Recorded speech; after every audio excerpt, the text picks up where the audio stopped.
Salut tout le monde, j'espère que vous allez bien. Écoutez, moi ça va nickel. Donc aujourd'hui je vous retrouve dans une nouvelle vidéo après un bout de temps sans avoir filmé parce que j'étais malade et j'ai fait une réaction allergique. C'est génial, du coup j'avais une autre tête, mais s'il vous plaît, non en fait, j'allais pas me montrer. Donc bon, maintenant ça va mieux. Donc en ce moment je suis à court de vidéos. D'ailleurs je pense que cette vidéo sera postée après celle que j'ai fait. Mes conseils pour lire en anglais, mais c'est pas grave, donc il sera peut-être début avril, fin mars. Enfin de toute façon on est déjà fin mars. Ce sera mes coups de cœur de 2024, oui. Fin mars, début avril. Sur ce, je sais pas pourquoi je vous fais la vidéo que maintenant, mais bon, écoutez, ne m'en voulez pas. J'avoue que j'ai pas fait avant, mais j'ai pas fait une vidéo hyper longue à faire des résumés de 10 km. J'avais pas trop du coup d'idées de vidéo, donc je me suis dit que j'allais faire ça. Sachant que là, j'ai enfin eu des coups de cœur. J'ai enchaîné 2 coups de cœur là au mois de mars. J'ai contente parce que c'est mes premiers coups de cœur de l'année. Donc voilà, c'est pour ça que ça m'a donné envie de faire mes coups de cœur de 2024 et je trouvais que c'était sympa de vous les présenter, sachant que moi j'ai pas le coup de cœur facile sur 105 livres. J'ai eu 12 coups de cœur, dont certains que j'ai mis après. Donc voilà. Par contre, je vais pas vous faire dans l'ordre des coups de cœur parce que très franchement, je ne sais même plus dans quel ordre je les ai lus. Bref, c'est parti.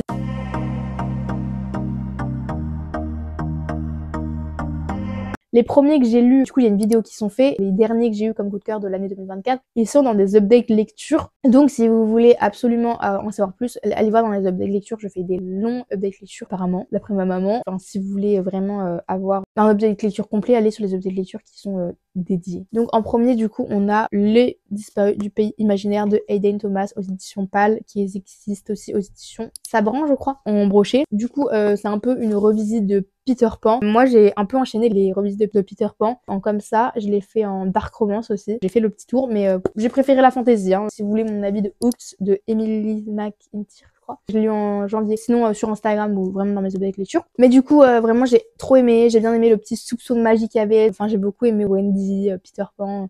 Je trouvais que ça faisait un peu comme quand on était petit. En fait ça m'a rappelé ma jeunesse en fait. Ouais, comme quand on était petit on croyait à la magie, à l'imagination, etc. Et quand on grandit on n'y croit plus trop. J'ai bien aimé aussi le rôle de Peter Pan dans le livre. Donc voilà. Petit coup de cœur pour lui comme première fantaisie et tout, ça peut être sympa. Ensuite, celui-là vous l'avez vu, je l'ai fait dans un vlog lecture. 3 livres connus je crois sur BookTok, c'est La fille de la déesse de la lune de Sue Lynn Tan, édition Stardust. Donc j'ai le tome 2, j'ai toujours pas lu. Mais lui vraiment incroyable. D'ailleurs Xingin est devenu l'un de mes personnages préférée de tous les livres. Pour vous dire, elle est incroyable. Donc on suit du coup la fille de la déesse de la lune. Sa maman a volé un élixir d'immortalité et donc pour ça elle est bloquée sur la lune. En fait son existence à Xingin a toujours été cachée. On se rend compte qu'il y a peut-être quelqu'un qui est présent avec la déesse de la lune. Donc elle va s'enfuir et donc il va y avoir toute une épopée, etc. Les plot twists et tout, j'ai été choquée trop de fois. Vraiment je vous le conseille, il est incroyable vraiment. Si vous l'avez pas lu, vous ratez une pépite. Ensuite, oui, vous allez voir tous les poches d'un coup, après vous allez voir tous les brochets d'un coup et tous les reliés d'un coup. Je m'en excuse, c'est comme ça que j'ai pris mes livres parce que si vous savez pas, là j'ai mes brochets, derrière vous il y a mes poches et ici il y a mes reliés. Aussi, ça n'a rien à voir avec la vidéo, ça fait depuis septembre je crois, je ne range plus mes livres, c'est-à-dire que tout est empilé derrière. C'est peut-être mon red flag en tant que lectrice, c'est que je déteste ranger mes livres. Donc là j'empile, c'est génial. Donc là derrière, je pense que vous voyez un peu, hein. Mais derrière il y a des reliés, il y a des poches derrière ces livres-là. Enfin, bref, je vous ferai une vidéo rangement bibliothèque, mais le jour où je vais m'y mettre, ça va m'énerver parce que je déteste faire ça. Mais bref, troisième coup de cœur, c'est Pour que chantent les montagnes de Nguyen Phan Kemai aux éditions Point. D'ailleurs, si maman tu passes par là, même si je pense que tu ne passes pas par là, faut que tu lises ce livre, je pense que tu vas l'adorer. Alors moi j'ai eu pris du temps avant de mettre un coup de cœur, j'ai vraiment mis un coup de cœur en décembre alors que je l'ai lu en juin. Pour vous dire, ça a pris du temps, mais je pense que c'est un livre que dans le temps j'ai vu qui m'a marqué. Donc c'est un livre qui se passe au Vietnam pendant la guerre du Vietnam et donc on suit une grand-mère et sa petite fille qui doivent fuir Hanoï. Du coup on suit comment ça se passe la guerre, la destruction, comment ça a détruit une famille, à quel point comme les personnages gardent espoir malgré la guerre et c'est un très beau livre. Je sais pas comment vous dire à part que c'est un témoignages et des choses que les gens ont vécu. Pour de vrai, c'est très beau comme livre. Donc vraiment, je vous le conseille à 10%. Même pour moi, je pense que ça devrait être un livre qu'on devrait étudier à l'école tellement il est beau, tellement il est bouleversant. Même d'y repenser, là j'ai des frissons. Tellement il est beau, donc j'espère le relire un jour. Bon, pas tout de suite parce que je l'ai lu il y a pas longtemps.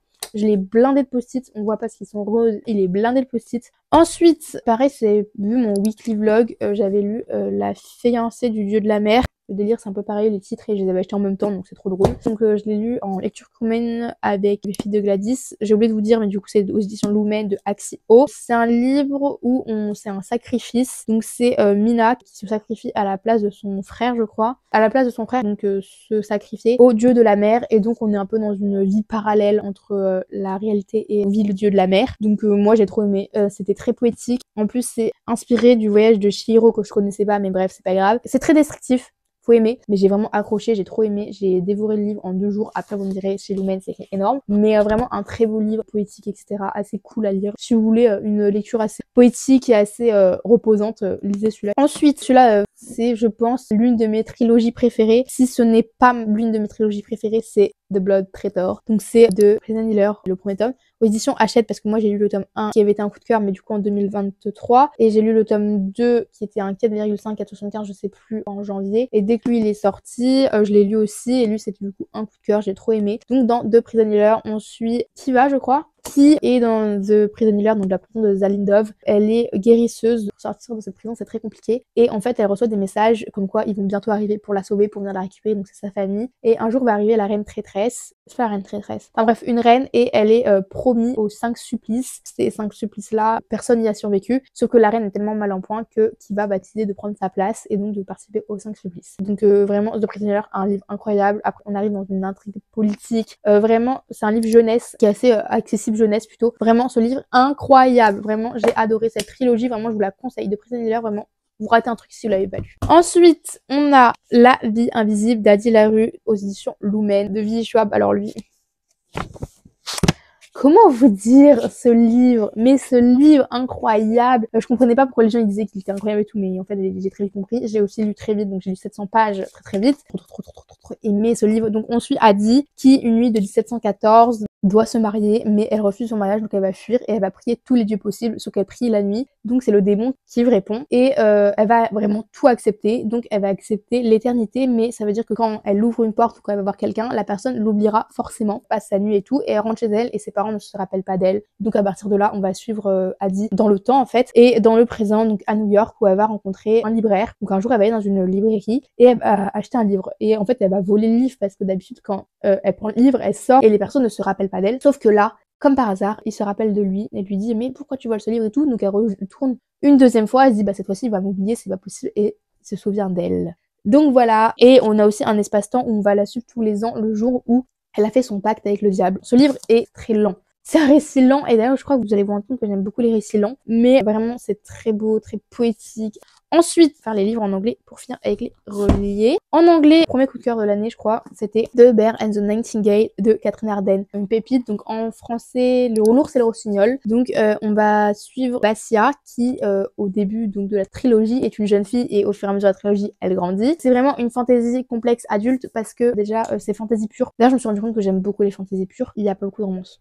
Vraiment, c'est un slow burn et il y a très peu de romance. Donc, si vous aimez la romance, enfin un peu de romance, ne lisez pas Bernard Nightingale. Enfin, l'ours et le rossignol, du coup. Parce que je pense qu'il n'y a pas beaucoup de gens sur ma chaîne qui me suivent qui lisent en anglais. Mais bref. Donc, on y suit Vassia qui habite dans le nord de la Russie. Et ça se passe l'hiver. Et elle a un petit don, c'est qu'elle peut entendre les petits êtres protecteurs de la maison. Et c'est trop mignon. Elle a des relations aussi avec les animaux. C'est pépite. Elle adore écouter aussi les contes que sa sœur lui raconte. Ça se passe dans le froid de la Russie avec plein de choses et tout. Vraiment, le tome 1 était incroyable. Le tome 2 et 3, j'ai bien aimé, mais alors le tome 1. Par contre, je vous conseille pas de le lire en anglais. Il est assez complexe en anglais. J'ai un peu souffert, je vais pas vous le cacher. Donc si vous pouvez le lire en français, lisez-le en français. D'ailleurs, moi je vais le lire bientôt. Enfin, je l'ai dans ma palle si vous savez pas, mais je l'ai acheté aussi en français pour le relire en français. Donc voilà. Si vous aimez la fantasy complexe adulte, mais pas en première fantasy complexe adulte. Et ensuite, c'est The Midnight Library de Matt Haig et qui a déteint à cause du soleil. Voilà, c'est pas grave. Donc dedans, on va y suivre Nora qui en a marre de sa vie et donc elle va décider de se suicider. Et donc à ce moment-là, elle arrive entre la vie et la mort. Elle arrive à la bibliothèque de minuit et une deuxième chance lui est accordée, c'est-à-dire qu'elle peut explorer des vies si elle avait fait ce choix-là ou pas. Et donc on va la suivre dans ça et quelle vie elle va choisir, ou est-ce qu'elle va continuer à vivre ou non, et on va suivre ça. C'était très beau, très inspirant. Et il est assez simple à lire en anglais, très franchement. Donc voilà, première lecture en anglais aussi. Très sympa. Et donc en français, c'est la bibliothèque de minuit, mais j'ai vu plein de mauvais avis en français. Donc je sais pas si c'est la traduction ou pas. Lisez-le peut-être en anglais, je sais pas. Il reste 3 livres à vous présenter. Donc en premier, on a, je vais vous présenter rapidement parce que je crois que je vous ai déjà présenté à part un. C'est La maison au milieu de la mer céruléenne de T.J. Klune aux éditions de Saxus. Je sais pas si elle existe encore cette édition parce qu'il l'avait refaite. Elle est trop belle d'ailleurs. Donc voilà. Très très beau. Par contre, je crois que l'ancienne est out of stock. Ce livre, il existe aussi aux éditions Pâle en poche si vous voulez lire en poche. Donc dedans, on sait Lunis Baker qui est un homme solitaire et qui travaille au ministère de la jeunesse magique. Et un jour, il va être contacté par le cadre extrêmement supérieur pour aller enquêter sur un orphelinat où il y aurait des enfants étranges, bizarres, différents. Et donc, il doit aller enquêter. Au début, il a pas envie d'y aller, ça l'intéresse pas, il est pas très ouvert d'esprit, etc. Il va arriver sur les lieux, il va rencontrer un Arthur Parnassus.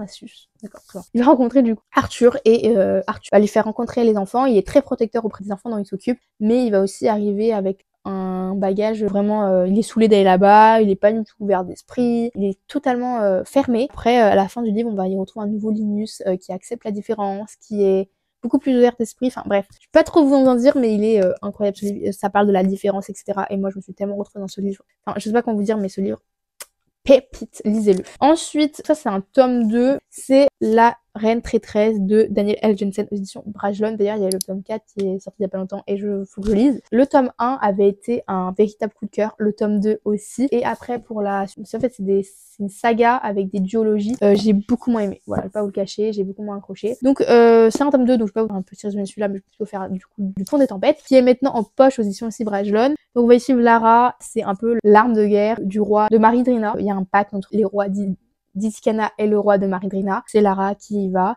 Et au fur et à mesure, elle sait qu'en fait, de base, elle doit trahir en fait Itikana. Au fur et à mesure, elle va peut-être se donner un peu de cœur pour Itikana et au roi Arène. C'est une romantaisie, enfin c'est une fantaisie maritime avec une romantaisie. Vraiment pépite. En tant que bête, je vous le conseille en première lecture fantasy. Romantaisie, ça peut être pas mal, je trouve. Je trouve que c'est pas trop complexe. Et ensuite, c'est là où je me suis rendu compte que j'avais vraiment un fan pour les lectures fantasy complexe, c'est avec Le livre qui refusait de brûler de Marc Laurence, audition Brajlon. Ce livre, en fait, je vais pas vous le décrire parce que je suis incapable de vous faire un résumé, mais incroyable. On est dans une bibliothèque, mais qui est grandiose, qui est immense, avec deux personnages, mais pépites. Mais en fait, je sais pas quoi vous dire à part que c'est une pépite, quoi. J'ai tellement aimé. Au début, j'ai hésité à lui mettre un coup de cœur, vraiment. Ne le lisez pas si vous n'êtes pas à l'aise en fantasy complexe. C'est un conseil parce que là, c'est vraiment, vraiment de la fantasy. Je pense que je pourrais le relire. Je découvrirai encore des choses dans ce livre, pour vous dire. En fait, je pourrais pas vous faire un résumé ou même un avis, tellement j'ai peur de vous spoil ou d'en dire trop, parce que je sais pas quoi vous dire à part qu'il est trop bien. Ok, alors vous allez voir sur les deux vidéos que je viens de vous faire entre la vidéo que je vous ai postée il y a pas longtemps, mes petits tips pour commencer la lecture en anglais, et là, du coup, on est sur mes coups de cœur de 2024. J'ai oublié 2 fois la même chose, c'est juste parce que vu que je les ai pas en papier, c'est un peu compliqué pour moi de m'en souvenir. Je vais vous parler de ce coup de cœur, mais c'était un réel coup de cœur, c'était Heartstopper, le tome 5 de Alice Oseman, édité aux éditions Hachette. Donc voilà pour mes coups de cœur de 2024, j'espère que cette vidéo vous aura plu. Oui, elle est tard, mais c'est pas grave, c'est mieux maintenant que jamais. Et si vous avez aimé cette vidéo, n'hésitez pas à la liker, à vous abonner, à commenter cette vidéo en me disant quel était votre coup de cœur de 2024. Et sur ce, je vous dis à la prochaine pour une prochaine vidéo. Salut!